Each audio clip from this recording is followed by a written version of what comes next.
Hi, I'm Nancy. And I'm Stephanie. And if you enjoy our videos, please like and subscribe. Well, we had to do it. We had to talk about it. Get back on that horse. You know, that's what they say. When I heard they were going to make a second season, I was like, maybe if I just block it out of my mind, it'll go away.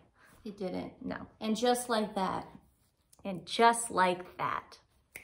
It ruined our lives again. So Sex and the City's spin-off, do they call it a spin-off or is it called a reboot?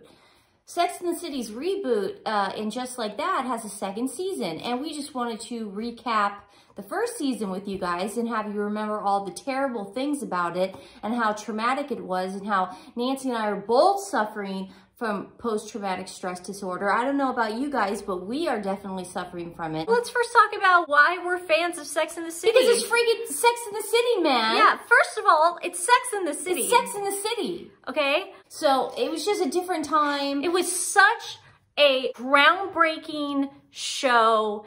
It was just, it had everything in it. It had comedy, drama. It was our kind of feminism. Yeah, our kind. It had love.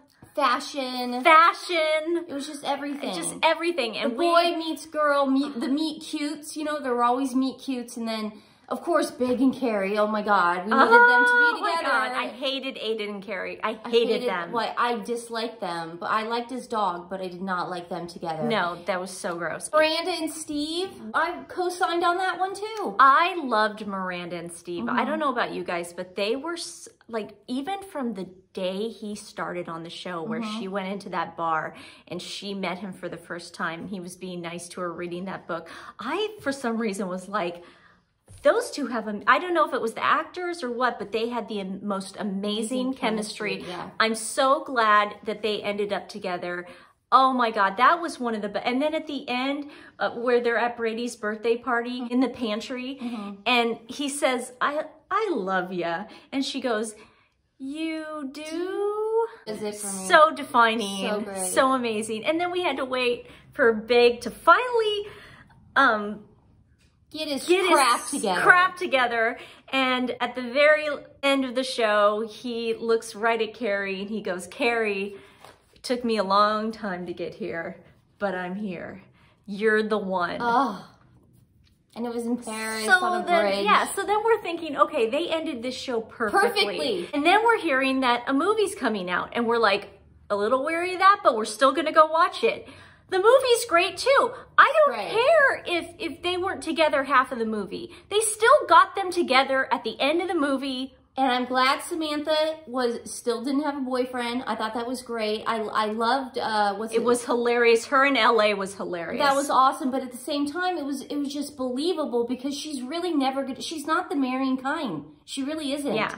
You know, and I love that about her. And then we heard that they're going to do a second one on location in Dubai. Again, I could watch those ladies sit in a coffee shop and watch paint dry for 2 hours. I will go buy a ticket. And everybody did.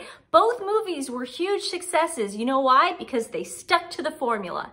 They stuck to it. They knew their audience. Yes. And they didn't let us down. They didn't let us down. And then the pandemic hit. And people started needing money again. And what does the creator of Sex and the City do? Nancy calls him the devil. His real name is Michael Patrick King. He says, let's do a reboot called And Just Like That. But he doesn't want to just do a reboot. He wants to do a woke reboot. Yes. Because he thinks for some reason that his audience, we changed. All of a sudden, we changed overnight. We're now different. We're different. Are you different? No. Am I different? But the audience is different now. The fans are all different. We're all woke. Or he's thinking in his head, we're not going to have millennials or Gen X watch anymore. God, those people, they're watching old black and white movies. We're going to have the Gen Z people watch us now. They're the ones who are going to watch us. He's thinking he's going to get a brand new audience. No. While pissing off his old audience. Yeah. It was very, very threatening and intimidating. That's what I'll tell you about that. But here's the thing, Nancy and I were excited at first because the big thing didn't come out yet. Let's just get started, okay? So we open up with the three of them having lunch. And when I say the three of them, minus Samantha. So we got Carrie, Miranda, and Charlotte. And they're all talking and blah, blah, blah. Kim Cattrall is smart enough to read the script, and she knows where this is going. And she reads the room. So she says no to it. Nope. So all of a sudden, Stephanie wanted to give it a chance. I was like, you know what? There is absolutely no way that this is going to be good because Kim Cattrall would have done it. I know. There's just no way. And it's before all the big stuff. We didn't know much about it. I had my suspicions. We had suspicions, but at the same time, it was like, okay, you know what? If Big and Carrie are in an apartment together making pasta, I'll watch that. Let him do one scene an episode. That's fine with me. Then we're hearing rumblings that in the first episode, Big dies. Now, Nancy and I say, BS. You guys, I know what you're doing, HBO. You're trying to get us to watch this now. You're trying to get us to subscribe to the network so we could see Big not die. And that's cute. That's really cute, guys. We get it. Guess what? We already have HBO. Yeah. Duh. Yeah. Okay. Joke's on you. Yeah. So they start Joke's off. on you. They start off the first season, and they're all having lunch, and the three of them, because Samantha's in London. Samantha ends up flying and moving to London because Carrie and her have a fight. And you know what the fight's about? Oh, this is great. They want to make Kim Cattrall look like the worst person in the world. The fight is about how Carrie doesn't want her to represent her PR anymore in her book dealings. And then the fight is about money. How she goes, all she cares about is money. Samantha, out of everybody on that show, was the first one to offer money. Generosity. The first one to offer her PR services. Yes. She was the most generous character on that show. So Michael Patrick King is the devil. He's the devil for writing that about Kim Cattrall. Yes, and it was obviously just a slap in the face to her, and he knew what he was doing because he was being a little bitch about it. Yeah, he's such a little bitch. So it was like this big revelation of Samantha's never coming back because, you know, she's too selfish. And no offense, but the most selfish person on that show is Carrie. Okay, Carrie has always been the most selfish person on that show. Yeah. Okay, so then after lunch, Carrie goes by a fun little podcast to do a little guest appearance on. This is where we meet Che Diaz. She's got super fame with her podcast, Non-Binary. Yeah. Sorry, I apologize. Just say Che. Che is so witty. They're so complicated and they're so in your face funny. Guys, they're so funny. And so Che's like the big deal in the podcast world. Their picture is on Times Square and it's a big deal. Yeah, and she's like Mexican and non-binary. No, and she's just cool. She's just cool. She's cool. She's so much cooler than Carrie. So much cooler. So Carrie does the podcast, and Carrie's acting like I don't know anything. Carrie's acting like she's never been in an interview studio before, and that she's so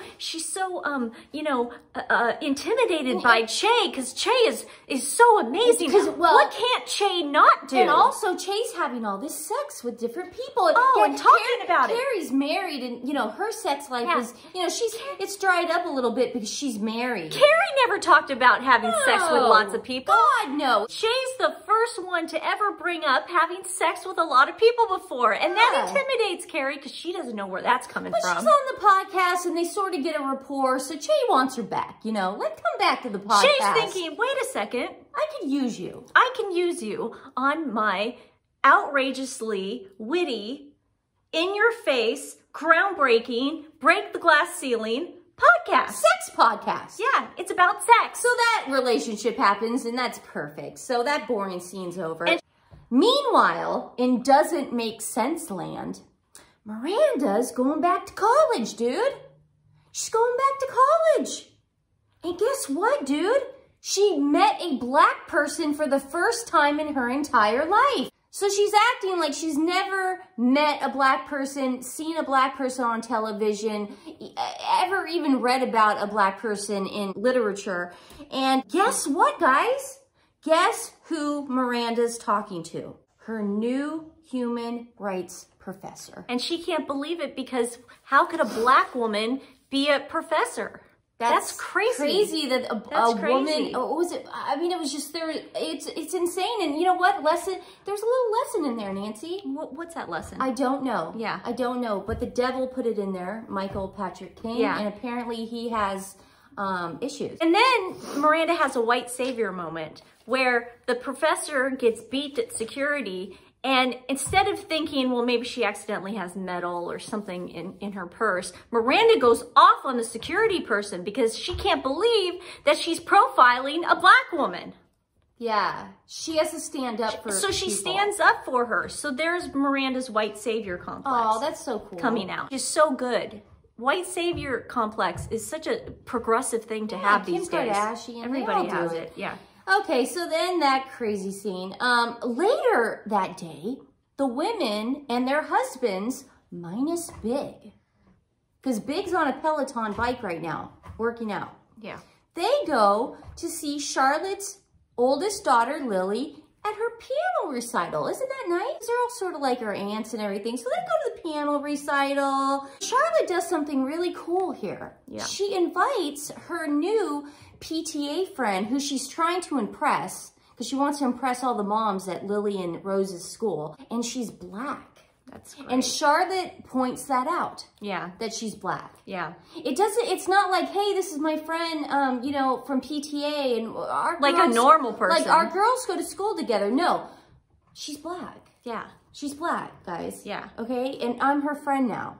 And that's what's going on. Yeah. So the piano recital happens, and whatever. We're watching, we takes back and forth from Big on the Peloton bike, and then the piano recital on the sled. I personally don't know if I want to talk about this, Nancy. Do you want to talk about this? I mean, we can talk about it really fast because it's such BS. Yeah, let's talk about it really fast. After the piano recital, Carrie comes home. John, she finds Big collapsed in the shower, okay? Instead of calling 911 or the doorman, that building has amenities. It probably has an indoor hospital or something. I'm sure there's a doctor in the building. I'm sure there is a doctor there somewhere. And so instead of calling for help, Carrie decides to cradle him in her arms and tells him how much she loves him for like 4.5 minutes. And normally when people are having a heart attack, you're calling 911, but Carrie's giving them CPR. Carrie has to be selfish and make it about her. She's got to have her moment while her husband is dying. And just like that, Big dies. I mean, that's his send-off. Manolos are ruined and Big is dead. And Nancy and I are just like, well, should we keep watching? I think we asked ourselves that. Like, is there any reason to watch anymore? I'm pretty sure I said no. She did say no, but in our heads, we sort of owed it to ourselves a little bit. Yeah. Because we put so much time into and it. Effort. Whatever. So Carrie ends up having this lavish black and white Chanel type funeral for Big because it's very, you know, sophisticated. We have our first meet cute at the funeral too. Which one was that again? That one would be Miranda and Che Diaz. Che Diaz, yes. Che gives Miranda's son pot, and then Miranda puffs up her pot and says, don't ever get my jump pot again. Even though it's legal. Yeah, and Che's like, you're funny, I like you. Yeah, so that's it. Yeah, me cute. And Samantha ends up sending flowers. Yes. From London. Samantha wouldn't come to Big's funeral. That short flight from London to New York City. Why would she do that, Nancy? She's gonna send flowers. You know what, dude? She sent the spray, you know, the big one, the nice one. She sent the best one. The best one. So, and of course, Carrie in her head's just like, that's so Samantha. No, that isn't so Samantha. That's not Samantha. Samantha would show up on a horse and carriage, okay, with Xanax and cigarettes. That's what she would have done. Yes, that's what she would have done. And a big bottle of vodka. Yeah. That's what Sam would have done. Yeah. God, that frustrates me. So after the funeral, Carrie, of course, has to get on with her life. So she thinks it's a great idea to get on that podcast with Che. She's going to be a podcast co-host. It's so fun and everything. And Che loves that she's so witty. You know what? She just thinks she's so, you know, she's older and witty and she's funny. And Carrie, and for some reason, Carrie just catches, she catches the ear of older people. And of old people. Carrie's so emotional. She's got to sell her apartment. Okay. She's really upset. So she goes to this, oh, we got a new cast member, Nancy. Another one. But this one is named Semi.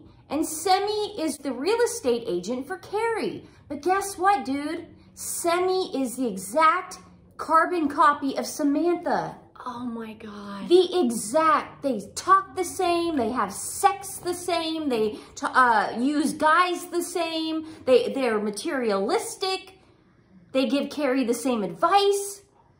This woman, I mean, yes, you could not have cloned her any better. Thank God we have that. So she solved. Sells the old apartment. She's like, you know, I think I'm just gonna move into my old apartment, which is my brownstone, the original, you know, the OG of apartments. You guys haven't seen. I was in New York last summer, and I dragged my boyfriend to go see the brownstone, and they were painting it. So they're painting it for the second season. And I was. But we all know the brownstone and all that crap. Okay, so she moves in there because she feels comfortable. Blah blah blah blah blah. Now at this point, Miranda's having a hard time in class. She's having a hard time because her professor is black, and she thinks her professor hates her because she's black. And it's just this big deal, and everyone's upset, and she's never been around black people, but, you know, guess what, dude? Finally, towards the end, they become friends. Perfect. They become friends, Nancy. They talk about the same struggles that they have as moms. They have the same struggles with their husbands. Dude, looks like black and white people can find common ground. Yeah. And we needed Miranda to tell us that. No, we needed Michael Patrick King to tell us that. Yeah, thank you, Michael Patrick King. For telling us that. For making us see that black people can get along with white people. So they're friends now, dude. Yeah. They're friends. It's no big deal. Yeah. And so... we're learning so much. And so, you know, and then we got Miranda and Steve. They're not having sex. Of course. Of course they're not having sex. They gotta... You know, it's just part of life. But for Miranda, it's life-altering. Yeah. You can't go to therapy. You can't do anything. She can't accept the fact that their life's changing because they're about to be empty nesters. They need to now figure out how to live the second half of their life. All right. Miranda can't do that. You're gonna love this cringe fest. Miranda is jealous of her teenage son Brady's sex life with his girlfriend. Because they're having sex in the brownstone. So, but she's jealous of it. That was a cringe fest, dude. There were parts where it was like Game of Thrones, where I just had to like, no, we didn't watch a lot of it. I can't watch that. So you gotta remember, Carrie's in her 50s, right? Yep. What happens in your 50s? You get older, you get kind of crinks here and there, maybe a little tennis elbow. You fall. Well, you know, Carrie has to have hip surgery because she's in her 50s and she's old. And she fell. And that's what people in their 50s do. They fall and they have to have hip surgery and they have to have all sorts of stuff done because that's how women are, Nancy. You know, I mean, again, another nod to Michael Patrick King for getting it right. I mean, this gay white man really has a pulse on women in America. He really does. Yeah. He has the pulse. He does. So she has to go into hip surgery and blah, blah, blah, and wah, wah, wah. And Miranda ends up nursing her at home in her brownstone. But here's the kicker. Che Diaz comes to visit. Ding dong. Ding dong. And Miranda goes, hello? Hey, it's Che Diaz. And it sounds like a horror movie coming to life. Like it's just, Nancy and I know something bad's about to happen. Yeah. Because we're not prepared for this one. Yeah. Okay, there's the cringiest thing that has ever happened in the entire universe of cringe. Basically, Carrie wakes up while Che and Miranda are going at it. In the kitchen.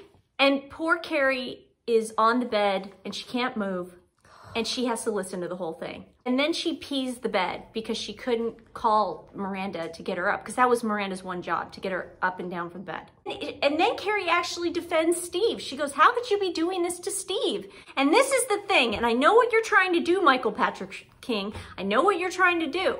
You're trying to make it look like, oh, later in life you could, you know, have options, or you could maybe have been gay this whole time. No, because in the first season, the very first season of Sex and the City, we dealt with that with Miranda. We 100% dealt with that. We would have accepted it. She went on a date with a woman, she kissed a woman, and the woman was like, and Miranda's like, I'm just not. I'm not gay, I'm not a lesbian. We would have accepted her. So where did this come from? We would have accepted her. You know what? It's just about sex. We would have accepted her being a lesbian. We would have been fine with it. This isn't us going, how could they make Miranda a lesbian? It has to do with, you had a chance to make her a lesbian in the first season, and you showed us that that's not where you were going with her character. So long story short, Miranda leaves Steve. He's obviously crying and wrecked, whatever. We know that. But there's a Netflix special. Che Diaz Netflix special. Guys, comedy special. There was not one joke in that Netflix special. Not one. Hey, anybody else Mexican? Anybody there was the part where it's anyone else non-binary? That's crazy. That's crazy. Hey, I saw that shirt at Banana Republic. and then Che at the very end just goes, you are great. You are. There was nothing comedy special about this. She was talking to Gen Z. There weren't jokes. There were no punchlines. It was so bad. There was at one time she was like, anyone ever go to a family reunion? Well, my family's Mexican, guys. Irish. Try going there and telling everybody you're but non-binary. You know what they'll say? Pass the potato salad. That's what they'll say. So after the Netflix special, Che and Miranda start dating, okay? Miranda thinks it's more serious. Che's just so casual and cool. But while this is all happening, we got to get in Charlotte's land. Charlotte's daughter, Rose, is now her son named Rock. Okay, Rose is now Rock. I thought she was non-binary. No. She wants to change her gender to male, and she wants people to call her Rock. Yeah, because Michael Patrick King cannot just give us a break. No. He has to take every single storyline and woke the poop out of it until he can't woke it anymore. We can't have anything that we had before. We didn't get Friends reunion. We have nothing right now. Yeah. Big is dead. Yeah. And we're trying to make deals with the devil at this point. We're trying to deal with that. Yeah, so now Rose is Rock. And that happens, blah, blah, blah. Yeah. And then Miranda's still dating, and she's really cool with Che, and Che's really cool. But here's the thing, guys. Che is so cool that, I don't know, maybe she, wants to, be open with a relationship. Why do we have to be so, why do we have to be so serious, you know? Then they go to a coffee shop, and then Che goes, you know what? Maybe this can work. Maybe we can just be... I love you. I love you.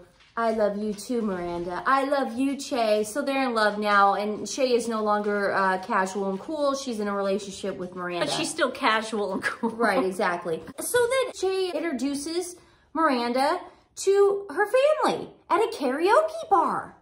Notice how we're only talking mostly about Che. This is all that's going on. Because seriously, this really was the thing that bothered everybody on the show. That's all that was happening. They really did highlight this character. I don't know why they did, but this character was that highlighted. So Che introduces Miranda to her entire family at this karaoke bar. And you know what else she does at this karaoke bar?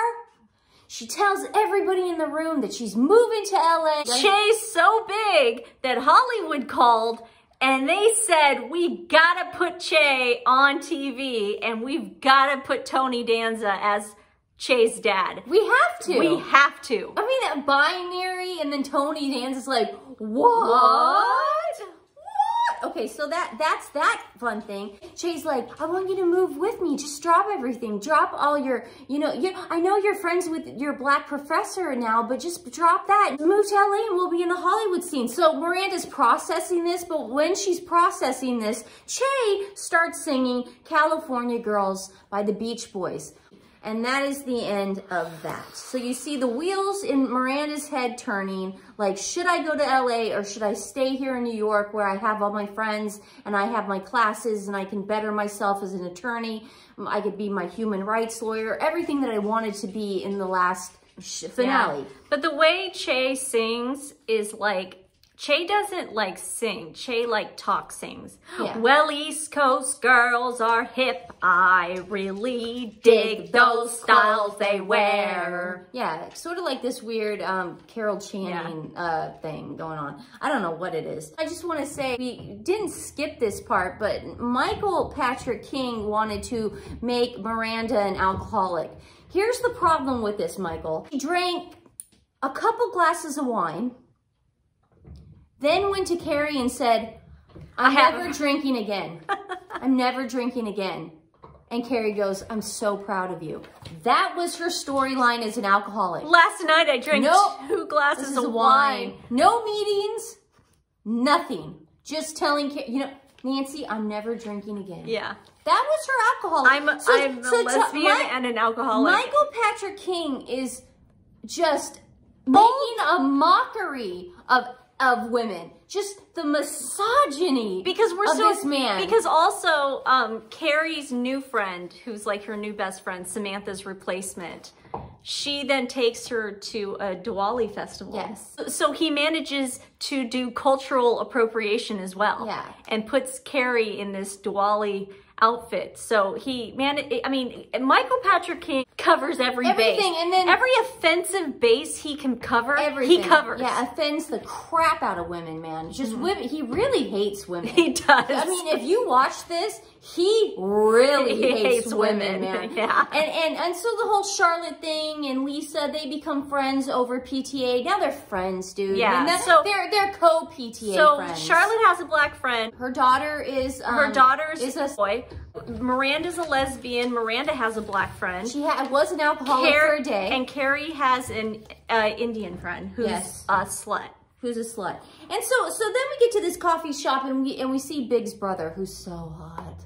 I'm like, God, go with him. He's hot. I'm like, I thought something was going to happen there. I'm like, that would be interesting. It would But never of course, happen. no. Big's brother is just there saying, you know what, we got the mausoleum all set. Do you want to just put the ashes in the mausoleum? Of course, there's a space for you. But of course, Carrie, he's selfish and do something selfish. She's like, I don't think Big would be happy there. He's only going to be happy if, like, I do something if I do something for myself. That's the only way he's going to be happy. Yeah. I don't want him with you guys and his mother and his dad and you. I just want him to be with me always. So I'm going to do something really selfish. So she decides to go to Paris. And, you know, last scene in the finale where they're at the bridge and he says, you're the one. You know, she ends up going back to Paris and she wants to put the ashes over the River Seine. Now, on the bridge. This is the problem. And I knew this was coming. We saw them film these scenes months before. And what we saw was Big's ghost coming during this scene and then having one final carriage ride with her. And it was going to be like a nice little send-off. Well, unfortunately, Chris Noth got Me Too'd by these 2 chicks. And they decided to cut out all his scenes. So all we saw was her with the ashes. And then the last scene, you just see Samantha call her. Carrie texts Samantha, who's in London, and says, hey, you want to go get a drink? And of course she goes, yeah. Of course, because they're so close, whatever. And so that happens, and that's the end of that. So our whole... The last scene is what, though? Here we go. So Miranda dyes her hair red again. Miranda's hair is red again, and she moves to LA with Che Diaz. Che Diaz. Charlotte's son is Rock now. Not only wants to be a boy, denounces Judaism. Okay. Does not want to be Jewish. Yes. Now with Che Diaz gone, Carrie has her own podcast. Okay, so we see Carrie, this is the last scene, we see Carrie doing her podcast, and then she's at the end of it, and then her hot, tall producer, he's like just a hunk. They're in the elevator together, and they start kissing, passionately kissing, like the Carrie kissing with the leg over his thigh kissing, and the elevator closes, and just like that, our lives are ruined. It didn't take much for Michael Patrick King to just ruin We just call him the devil. a generation. We call him the devil Yeah, from he now on. ruined a generation. Yeah, he did. He's a jerk. Yep. So you can imagine our surprise when HBO decides to bring it back. I was shocked. I was shocked. This was the nerve of Michael Patrick King. It was very apparent even when the show was even going on that people hated this show. Yeah. He went on a podcast, instead of apologizing and going, man, you know, guys, maybe I missed the mark a little bit. Maybe I was just trying to get too modern or whatever. He called the fans. He called us. He called the fans what? We didn't understand. We were homophobic. We were he called us homophobic and racist. And racist? How are we homophobic? He called us antiquated, old. He just didn't. It was our fault. It was our fault. The ratings were plummeting. Yeah, it's our fault. We watched Sex and the City back in the day, but all of a sudden we turned homophobic. Yes. Now we're homophobic. Yes. And we don't understand the new norms. We just don't get it. You know what? I'm sorry, but you don't make new friends in your 50s. You don't. You don't make new friends in your freaking 40s either. You just don't. You have your friends.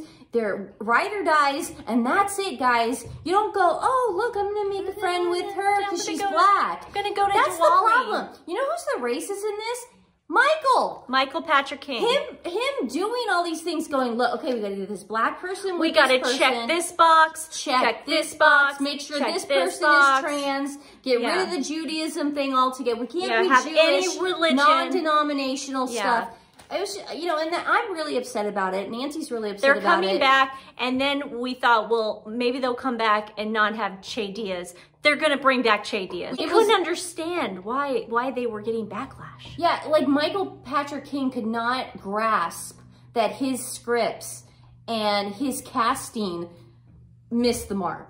Like he could, in his narcissistic head and his misogynistic head, he didn't understand why women like us didn't like it. Yeah. So we have the next. So we're going into the second season. Everyone, don't get HBO if you don't have to. Do not support them. We'll do it for you. We will watch it for you. We will tell you what happens. Do not subscribe just for this shite show because it is not going to be good. Guess what, guys? Big's never coming back. He's not coming back as a ghost. He's not coming back as a leprechaun. He's just not coming back, okay? No. He's not coming back in a dream sequence, period. You got Che Diaz, and you got whatever crappy cast is going to happen. Oh, and we got the Samantha cameo. We got a little tiny bit of Samantha. So then they tried it. Now this is how... And this is the smartest thing Kim Cattrall has ever done in her life. This is how desperate they are to get ratings. They go, Kim Cattrall's going to be back. This is how Kim Cattrall's going to be back. She's going to leave a voicemail. Yes. Big freaking deal. Yes, and they, well, not even, it might be like a FaceTime thing. I think her face is shown on I don't FaceTime think so. A little bit. I see But voicemail. the smartest thing Kim Cattrall did, she took that money and she ran. Because could you imagine how much money she was offered? I would have done the same thing. Even though I did agree with it, in their face. Just out of spite. I would have been like, you know, I'll do it for the right price. And I'm sure the negotiation was, oh man, to be a fly on the wall for that negotiation. Man. She probably got paid a lot. And good for her. True to form. I love Kim Cattrall. Great girl, man. And you know what I love about Kim Cattrall too? She never gave up on us, her fans. She never gave up on us. She read that first script and she was like, they're not going to get it, guys. They're not going to like this. This isn't who we are. The four of us should be hanging out at bars. What? Miranda's now an alcoholic after 2 glasses of wine? Yeah, that's What's ridiculous. going on here? This is not the way we operate. I drank wine after 8 o'clock. This isn't how it works. And you know what? I want to shout, if Kim Cattrall ever sees this, thank you so much. Today's animal rescue, in honor of the subject of Sex and the City, we're doing one from Brooklyn. Yay. It's called AMA Animal Rescue. It's a New York shelter working with severe cases of abuse and neglect amongst companion animals. And I will put the link in the description below like I always do. If you can't give them any love today, that's fine. Just take their link and share it with other people. But I'm saying, I'm sure we'll be back because Harry and Meghan will do something stupid between now and the premiere of Just Like That. Well, as Nancy, look at her. She's upset. I could tell she's upset. I'd be upset as much as her. She put in a lot of time into it. She used to have Sex in the City parties at her house. Okay. Thanks, Okay, guys. Have a good day. Bye. Dun, dun, dun, dun, dun, dun, dun.